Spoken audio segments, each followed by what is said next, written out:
tak selalu kecuali tiap kau jatuh hati. Kali ini hampir habis dayaku membuktikan padamu ada cinta yang nyata, setia, hadir setiap hari.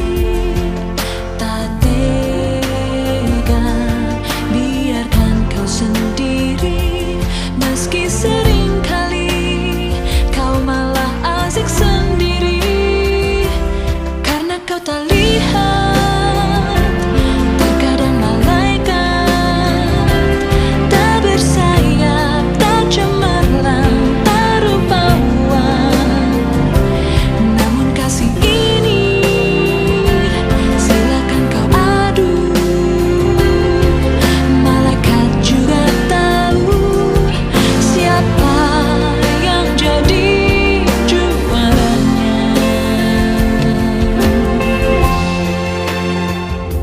Hampamu takkan hilang semelang. Menyampaikan hal yang tentang ini seperti pada judul di atas.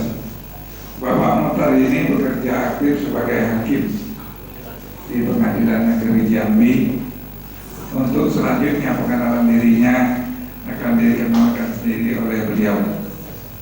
Kepada Bapak Datuk dan diri yang kami hormati, marilah kita dengarkan dengan baik apa yang akan disampaikan oleh Datuk kita ini, karena sangat penting dan berguna bagi kita di lapangan. Kepada Datuk Muhtar Agus Salim Mehta, kami persilakan dengan segala hormat.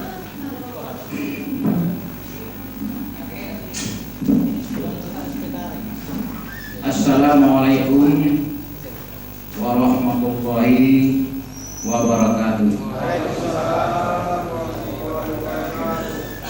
Alhamdulillahilladzi hadana li hadza wa ma kunna linahtadiya laula an hadanallah. Asyhadu an la ilaha illallah min lisani wa yafqahu qawli. Amma ba'du. Bapak-bapak, datu-datu, mungkin bapak-bapak ini ada yang pemangku adat, mungkin ada yang khotib, imam, labai, syekh, mamakari, saya tidak tahu. Yang jelas pada hari ini, pada malam ini, bapak adalah peserta pelatihan pembekalan adat istiadat. Sebelum saya menyampaikan materi yang kita bicarakan malam ini, saya perkenalkan dulu saya.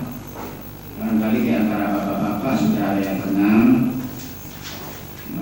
Kalau ada yang senang membaca koran, suka nonton Jambi TV, di 3 tahun itu saya termasuk orang yang suka disorot di koran, di media massa baik elektronik maupun cetak.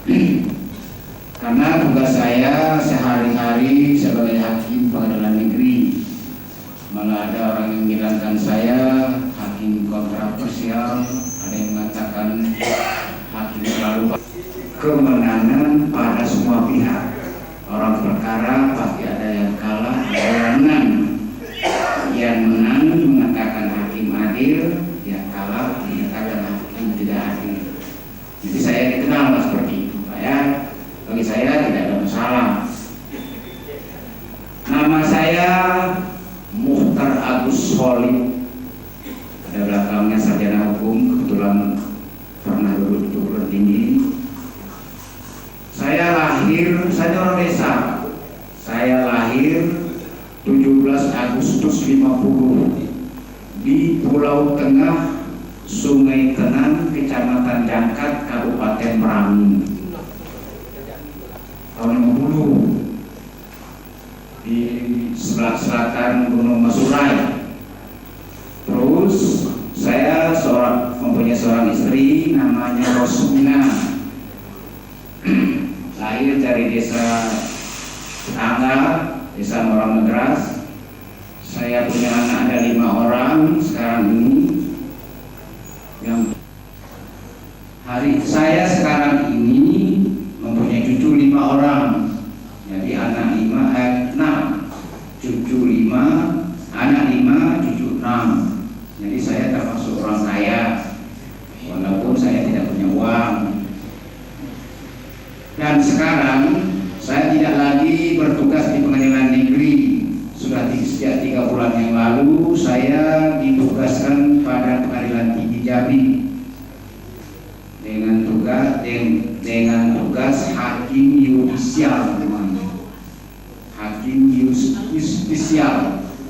Jadi tugas itu bidang administrasi peradilan. Maka itu saya punya waktu untuk sering datang ke lembaga adat. Terus terang saja, hukum adat ini saya hobi.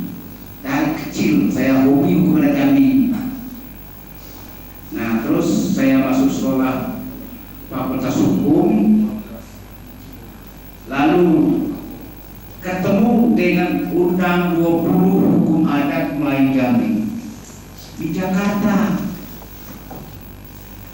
Sayangnya di Jambi ada Universitas Jambi, Fakultas Hukum di Jambi, Batanghari, Unja, tidak ada Undang 20 itu. Jadi hampir punah. Oleh karena itu, begitu Pak Hasid mengajak saya masuk ke lembaga adat, saya bercita-cita. Saya mohon kepada Allah Yang Maha Kuasa, beri saya kesempatan untuk menjabarkan sampai berlaku Undang 20 di bumi Melayu Jambi. Itu. Kenapa Bapak-Bapak? Undang 20 ini bukan undang nomor 20 ya. Undang 20 ini warisan dari nenek moyang kita dulu. Kalau Bapak belajar sejarah Melayu Jambi, nenek moyang kita sudah datang di Jambi ini, menurut para ahli itu 10.000 tahun yang lalu, disebut dengan Proto Melayu. Sesudah itu sampai tahun 1500 sebelum datang kemari. Dari generasi-generasi mereka inilah lahirnya ras Melayu yang seperti kita ini, kulitnya sawo matang. Makanya tidak sipit. Dibilang hitam, tidak hitamnya. Dibilang hitam manis, manisnya tidak terasa. Kita itu ras Melayu. Oh, maka lahirlah yang sekarang disebut dengan Undang 20. Jadi kalau Bapak bertanya kapan lahirnya adat itu, tak ada seorang manusia pun yang bisa menjawab tepat waktu. Kalau Bapak ditanya kapan lahirnya hukum adat, jawab saja kapan lahirnya Jalan Setapak di Tengah Rimba. Itulah hukum adat. Karena sudah kuning dek jari. Nah, nanti saya ceritakan dengan Bapak. Karena tidak ada bantuan suratnya, nggak ada, SK-nya nggak ada. Saya mengadakan penelitian dari mulut ke mulut selama 2 tahun.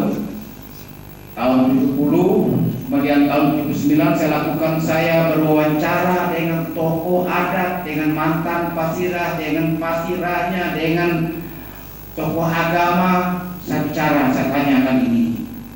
Dari semua yang saya dapat, lalu saya saring, saya kumpulkan, lalu saya buatlah sebuah buku. Tapi buku ini tidak saya sebut hukum adat Jambi. Saya buat Tampo Adat Alam Serampas Sungai Tenang, karena di ujungnya di pangkalnya ada sejarah, tapi di belakangnya isinya hukum adat Jambi.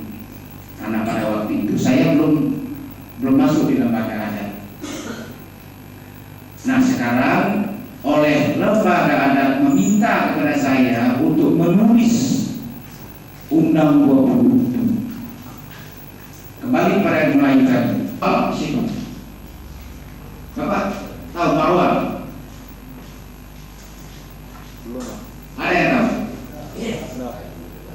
bahasanya ada yang disebut marwal, ada yang disebut marwal. Ini sebenarnya bendera adat, kalau Bapak tahu, di depan lembaga adat provinsi. Dan tombak di atas dipasanglah umbul-umbul. Kalau kita sekarang zaman itu siapa namanya tahu, mungkin bendera, kain kesumbo 20 kain. Kenapa? Saya terkejut mendengar legenda yang seperti ini, terkejut. Karena apa, Bapak?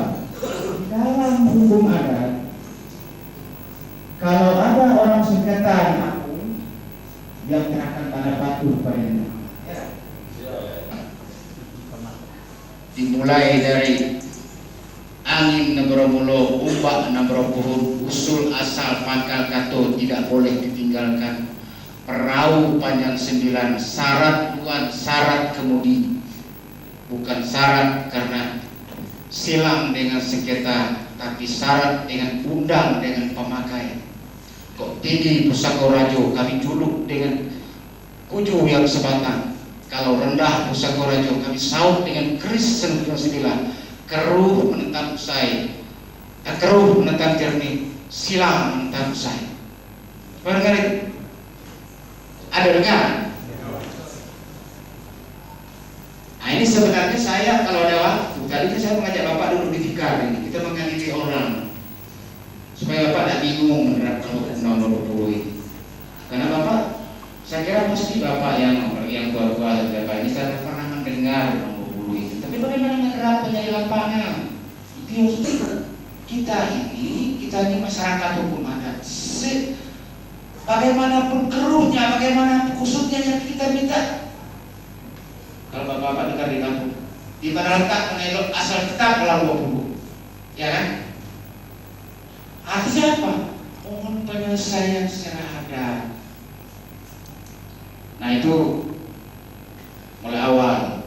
Kemudian kerajaan Melayu berpindah ke Morojambi. Candi Morojambi itu ada 310, Pak.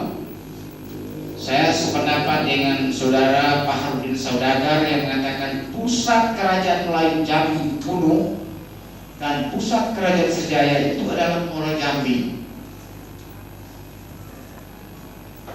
Candi Morojambi itu bisa menampung 1000 orang. Jadi 1000 orang dulu pernah 1000 orang mahasiswa Buddha.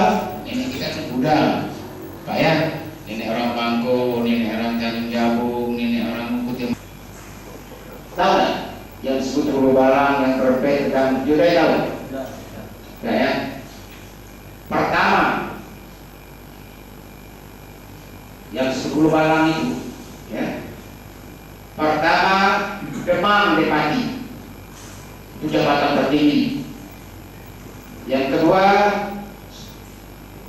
Sultan Depati. Yang ketiga, Demang Depati menjual Demang Depati, Alurah Depati, yang kelima Alurah Depati. Yang keenam, Pendito Depati, yang ketujuh Sultan Depati. Ini yang bergerak di bidang keamanan dalam negeri. Kalau sekarang itu semacam Kapolri, Kapolda, Kapolres, Kapolsek, kira-kira itu di zaman itu. Inilah yang menjaga ketertiban dan keamanan masyarakat agar bumi tenang atau selesai. Bumi senang paling ngadi, air benih ikan jina, rumput mudo berbagupu, ya kan? Ah, ini orang. Nah, itu baru terjadi di Morojambi. 2 orang putra Jambi, putri Jambi bawa ke Jawa. Apa benar? Darah Pitah dan Darah Jingga. Darah Jingga kawin dengan Raja Mataram, melahirkan anak Kalagemak. Kalagemak menjadi Raja Mataram. Kedua, orang Jambi. Di Jawa berapa Heran buatnya. Pernah kita merajai Indonesia ini menyanyi Mataram kedua. Darajiga melahirkan anak Aditya Warman menjadi Raja Melayu tahun 1337. Di Murajambi dipindahkan di Damasraya, lalu dipindahkan ke Pagaruyung karena takut, karena mau menghindarkan diri lepas dari Jawa. Mulai saat itu hukum adat berkembang, Undang 20 berkembang. Paham ya? Itulah awal. Jadi dari sekian yang sempat saya catat dari abad ketiga, Undang 20 itu terus mengalami perkembangan sampai hari ini. Kesimpulannya, hukum adat yang disebut di Undang 20 itu adalah pidana adat. Coba. Sebab hukum itu pada prinsipnya terbagi dua. Pertama perdata adat, yang kedua pidana adat. Lalu dikokohkan pada saat terjadi rapat adat atau raimuna adat di Bukit Sibuntang, Suosomai tahun 1500 Masehi, saat orang kayu hitam menjadi Raja Melayu Jambi. Di sanalah lahirnya Pucuk Undang. Kalau Bapak mau tahu, menurut Samur Sanggol, saya bilang, Anda belum mempelajari. Kalau yang pucuk itu di atas, ya kan? Kenapa dikatakan titian teras bertangga batu? Apa itu titian teras batu? Kalau Bapak membaca tulisan saya ada di situ. Apa itu titian teras bertangga batu? Ialah aturan yang ada dalam Al-Quran dan hadis dan alam semesta ini sebagai sunnatullah dan sunnah rasul. Tidak ada usaha atau kehendak kita di situ. Kenapa rambut kita hitam kalau masih muda? Sunnatullah kepada alam semesta. Lalu bagaimana kalau membunuh orang? Al-Quran mengatakan bunuh dia. Nah, maka dikatakanlah titian teras bertangga batu. Jadi aturan yang ada dari Allah dan Rasul itulah titian teras bertangga batu. Pemuka adat yang menguraikan itu bisa saya menyalahkan tidak berani. Yang lalu dia sudah tua kan, sudah banyak makan garam dari kita. Tapi kalau kita sedikit dia bilang, kalau yang bisa menghidupkan orang, berapa orang dia bisa menghidupkan orang? Cuma satu. Tapi carilah kitab di bumi, mulai dari dunia terjadi sampai hari ini, sampai hebat dan yang dihafal oleh jutaan orang selain dari Al-Quran. Al-Quran dihafal oleh jutaan orang. Carilah satu kitab saja yang membaca kitab itu ada kaidah tersendiri selain dari Al-Quran. Wallahi. Kenapa wallahi? Kenapa ada wallaha? Wallahu. Ada yang pandai bahasa Arab sih. Allahu Akbar. Kenapa ada Allahu Akbar? Allahu Akbar. Kenapa? Karena menyalahi kaidah membaca Al-Quran, menyalahi qawaid 6 syarat. Kemudian Bapak-bapak, pada tahun 1530 diadakan lagi rapat adat di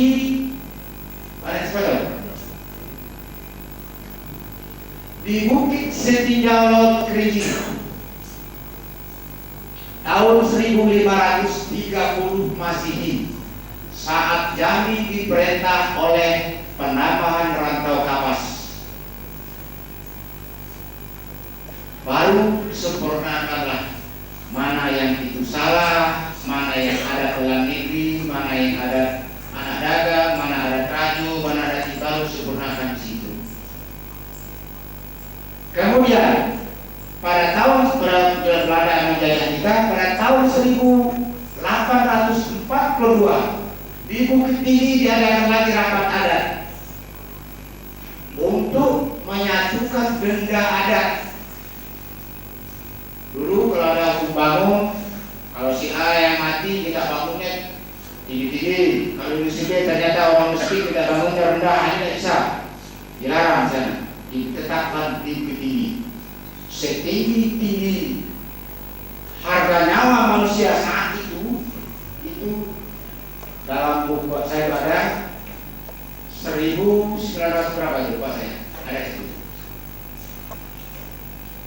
Kita tambah di situ. Kemudian setelah Jambi lagi rapat besar ada di Jambi ini, di pucuk Jambi 9 Lurah Gong Setiman Meriam Sidiman di Jambi ini pada tahun 1908 karena meninggalnya pahlawan kita Sultan Taha tahun 1904, perang Keji amannya 1905, maka 1906 semua diganti oleh Belanda dengan gelar Pasirah. Tahun 08 diadakan rapat adat. Nah, sekarang kita kembali ke Undang 20 itu asalnya Pak ya. Jadi Undang 20 itu mengalami perubahan sekian ratus tahun. Undang 20 ini mulai terasa tidak laku lagi Pak. Pertama sejak Belanda masuk. Yang kedua sejak tahun 79 lahirnya Undang-Undang Nomor 59, maka Pasirah dan Marga terhapus. Dan kan pidana adat sudah tidak berlaku lagi dengan berlakunya kitab undang-undang hukum pidana. Itu masalahnya. Sebetulnya tidak begitu. Mari Bapak lihat dalam buku saya. Hukum pidana melindungi. Pertama yang dilindungi apa? Coba lihat. Nyatu kamalan. Pertama melindungi nyawa. Ada tak? Nyawa manusia dilindungi oleh hukum adat. Gak boleh mungkin. Nah contohnya, tikam. Tikam apa tiba-tiba? Luka apa tidak? Luka. Berarti menyakiti badan orang dilarang oleh hukum adat. Tikam membunuhnya dilarang, menikam dilarang. Membunuh menghilangi nyawa, menikam berarti rusak tubuh, menyakiti tubuh. Ini dilindungi di adat. Apalagi sesudah nyawa, tubuh, harta, maling, curi, ya kan? Tikam bunuh, tikam bunuh, upas racun, samun sakal, maling, curi. Berarti maling juga dilindungi kepada harta kita dilindungi ada. Ya kan apa lagi? Apa? Harga diri martabat dilindungi kepada itu ada dagu lagi. Dagu membuat dagu itu mengadakan pemberontakan, jadi membuat fitnah berakibat. Bapak, dalam sejarah Jambi itu baru 2 kali yang tercatat dalam sejarah dagu itu diperlakukan. Pertama kepada Tiang Bungkuk Mendagu Raju. Bapak tahu itu? Tahun 1524 terjadi perang antara Kerinci dan Jambi. Karena pada saat itu penambahan rantau kapas menjadi bayar. Kami orang Kerinci rendah, Kerinci tinggi, sejucur air Suri Batu namanya daerah itu waktu itu. Kami ini yang Bungkuk Mendagu Raju sampai bisa membunuh 40 orang. Bayangkan itu. Namanya Tiang Bungkuk. Sekarang itu dia sebut Tiang Bungkuk Mendagu Raju. Mendagu dalam undang 20.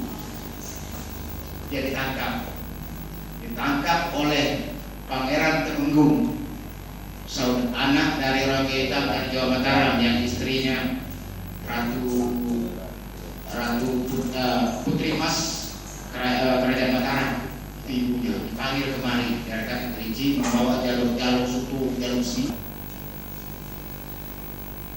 Dia bilang, dapat apa? Bangun. Ya bangun beras 100 kepala 1 ekor.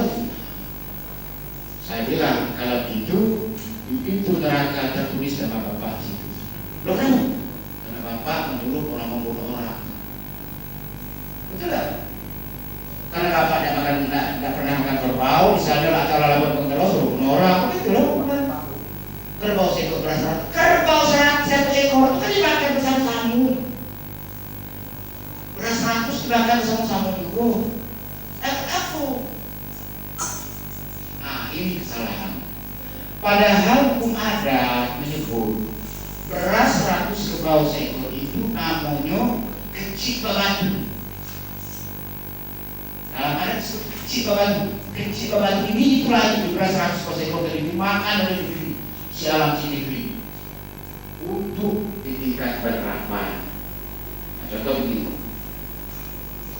Selama ini kita beranggapan hukum pidana itu hanya badannya saja. Kalau dia mencuri, penjara selesai urusan, kan gitu? Tidak.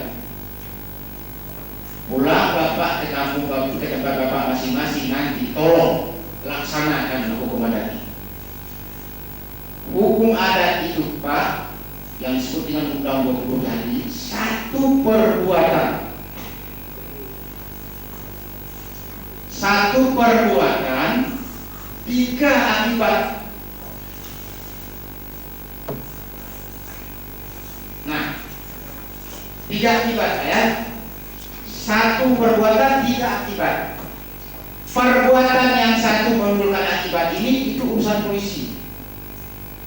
Nah, misalnya dalam Undang 20 disebut 3 bunuh. Si A menikam si B, mati si B. Maka matinya si B urusan negara.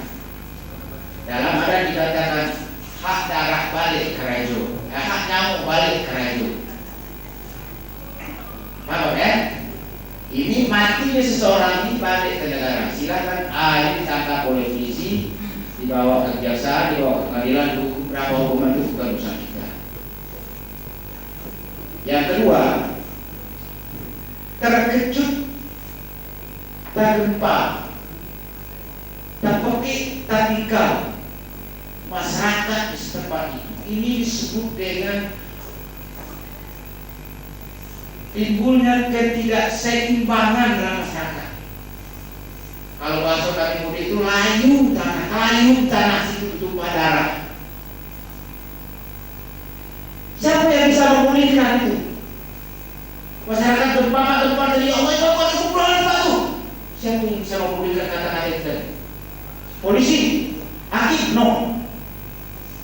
Siapa yang bisa memulihkan itu? Ada.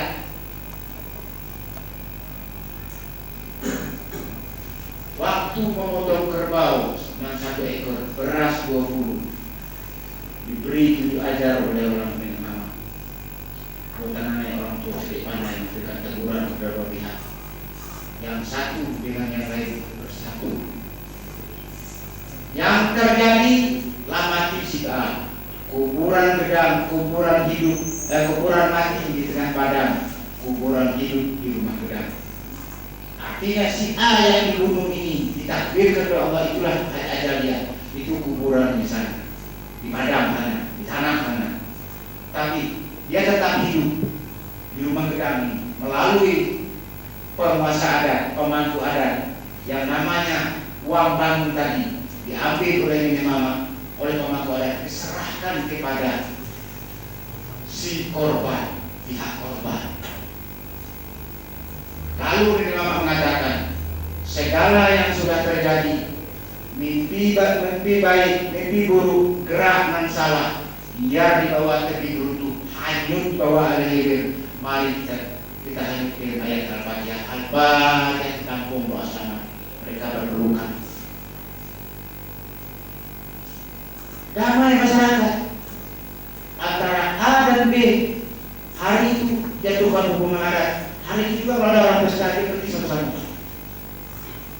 saudara.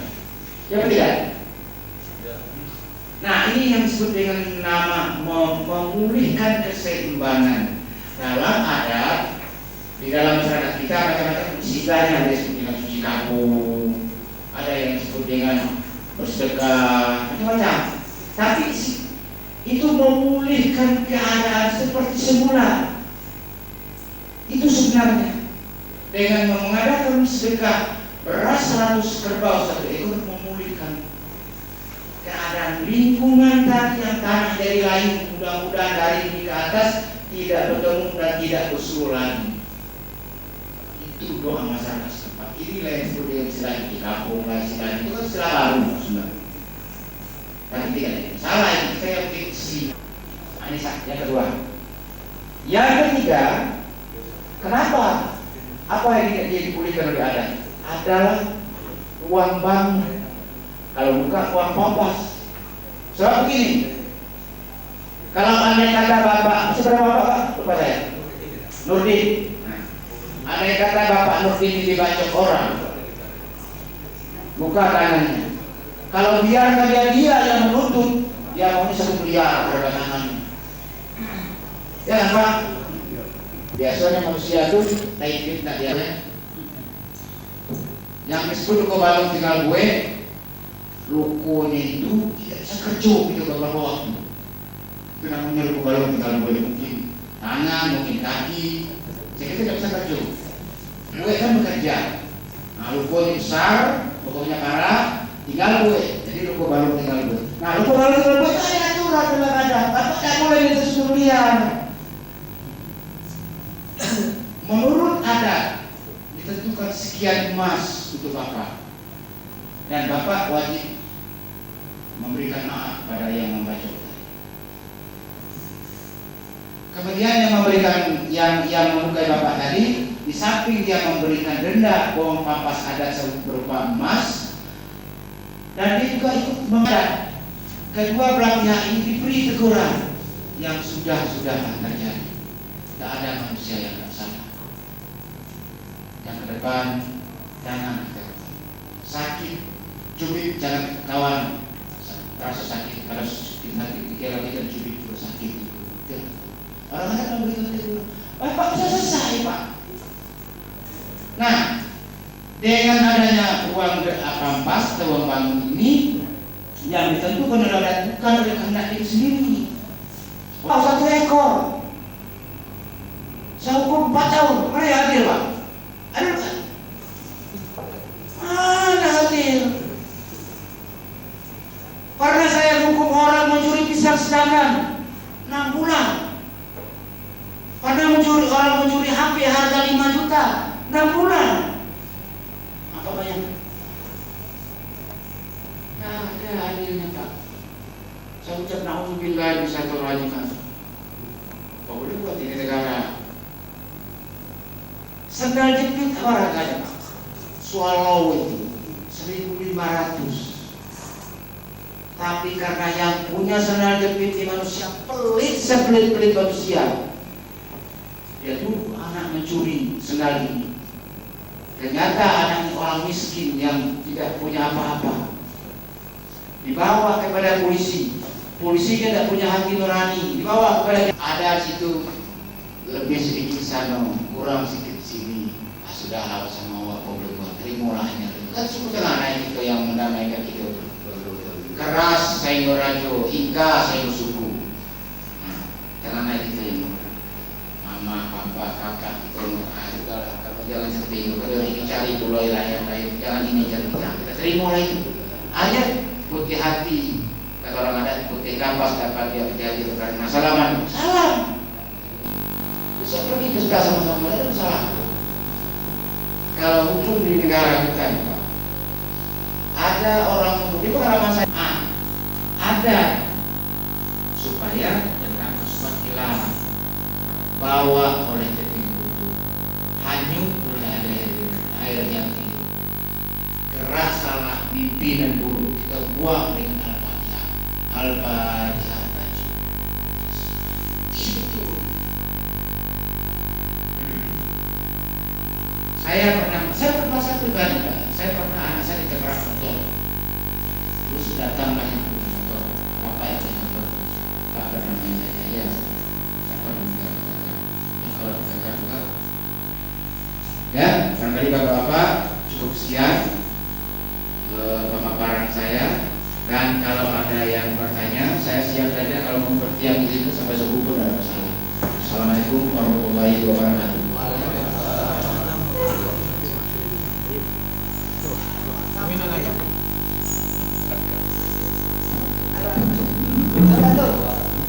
Kita isi dengan tanya jawab.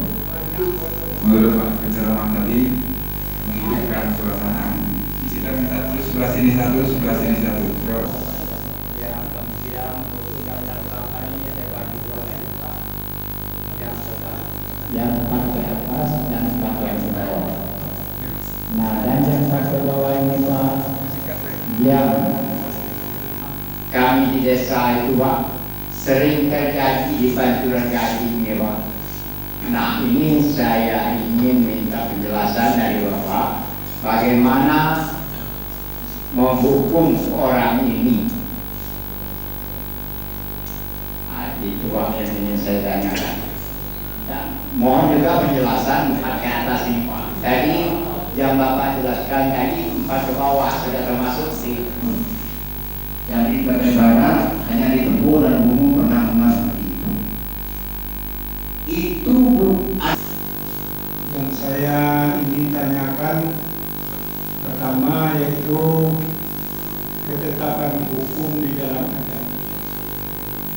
Seandainya orang itu melakukan kesalahan, pembunuhankah atau perzinahankah, hukumnya ada ketetapan atau kata mufakat itu saja.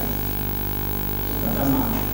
Yang kedua, pertanyaan saya yaitu masalah dibangun atau diciptakan undang-undang itu di Bukit Sebuntang. Bukit Sebuntang itu tempatnya di mana? Cuman itu Orang Jambi datang situ mengadakan rapat adat bersama orang adat Jambi bersama dengan orang Minangkabau menentukan tapal batas antara Jambi dan Minangkabau, lalu ditakluklah durian di situ. Durian ditakluk Raja Sultan ya Pak, di Bukit Sebuntang itu.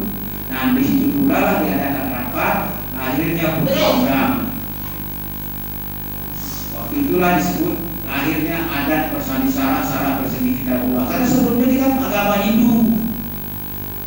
Waktu Putih Seralompinan masa kawin dengan Abdul Salim bapaknya orang kaya hitam yang datang dari Turki yang disebut dengan Paduka Berhalo, barulah Islam dikembangkan di Jambi. Orang Islam sudah. Apakah bapaknya bisa menikahkan atau tidak? Ada yang mengatakan itu harus menikah itu wali wakil. Kalau memang wali wakil yang bisa menikahkan, kenapa orang Indonesia tidak bisa? Sementara wali wakil itu ke malaikat. Nah, itu Pak. Mohon. Mengenai hukum perkawinan dalam Islam dan dalam adat lain. Mengenai wali turunan darah. Kalau ada orang hamil 5 bulan baru dinikahkan, itu ada berapa dua masalah gitu. Ada yang katakan boleh kawin, ada yang katakan tunggu dia hamilnya selesai, melahirkan dulu baru boleh kawin. Tadi bahwa lembaga adat sekarang ini akan menerbitkan tentang buku yang menguraikan tentang Undang-Undang 20 tadi. Jadi kami saudara yang duduk di DPR, Pak, kita duduk di DPR itu pesan. Jauh, insya Allah akan diperjuangkan dari Partai Barat. Tolong hidup berikan dana di dalam adat itu supaya bisa bergerak. Organisasi apapun di muka bumi ini kalau nggak ada dana nggak bisa. Seharusnya bapak-bapak ini yang berkumpul ini paling tidak 200 orang baru bisa. Seharusnya tapi tidak mampu membayar dana. Jadi insya Allah kalau lembaga adat mampu nanti akan kita ini kita akan berusaha dengan bupatinya. Nanti bupati memperbanyak atau lembaga adat setempat, karena baru saya dengar itu 500 juta dapat dana dari bupati dan turun besar lagi. Itu bagi orang Islam. Kalau terjadi perselisihan sama-sama orang Islam. Sekarang bagaimana Pak? Kalau terjadi perselisihan Islam dengan lain agama di warga, karena keluarga kita ini ada yang agama Islam, ada yang non Islam. Nah, jadi bagaimana kita memutuskan ini? Menerapkan adat itu, aku bisa menerima atau adakah mereka tidak menerima? Pertama, yang kedua, saya sangat tertarik sekali kepada Bapak. Bapak mengatakan hukum adat ini yang paling bagus sekali. Kalau hukum yang atau apa hukum umum atau hukum yang seperti Bapak pegang itu, ya Bapak nyatakan di depan kami tidak adil. Karena sama-sama main ayam, ada hukum 6 bulan, ada hukum 3 bulan. Mengaku Pak. Ada penghasilnya ini. Ada orang Jambi, ada penduduk Jambi. Kalau saya ini orang Jambi, Pak. Saya merantau sekian puluh tahun di negeri orang di Sulawesi, di Medan, di Aceh. Saya pada saya orang Jambi. Walaupun kartu penduduk saya di sana. Paham ya? Nah, orang Jambi ada adatnya. Silakan orang lain mau jadi penduduk Jambi. Di mana mungkin juga di situ langit ujung. Kalau ada tinggal di Jambi, patuhi dong orang adat Jambi. Karena ada tinggal di sini, kan gitu. Orang di Kebujang itu kalau ada patuh, usir di situ. Orang di Tanah itu usir di situ kalau ada patuh dengan Jambi. Ini kebudayaan Melayu. Kita tidak memerlukan hak iya, kita nonton. Jadi harus sadar, kita di Jambi ini ada orang Jambi, ada penduduk Jambi. Orang datang dari Jawa situ 6 bulan sampai sini boleh jadi penduduk Jambi, dapat KTP dia. Tapi kan bagus sana. Bapak akan ketemu ada orang dengan pesta perkawinan, penjagalan. Bapak akan lihat orang joget Melayu dengan celana pendek, kutang, teteknya kelihatan. Memang itu Melayu apa? Itu embrio. Ini yang kita berantas. Kita tidak mampu menarik orang itu membawa ke penjara, ya kan? Oke? Sebelumnya, karena besok pagi jam 7.30 kita harus ada di tempat ini lagi. Nah, oleh karena itu Datuk ingat beliau sekarang berada di pengadilan tinggi, Pak ya. Dan biasanya beliau ini selalu membuka pintu untuk hal-hal seperti ini.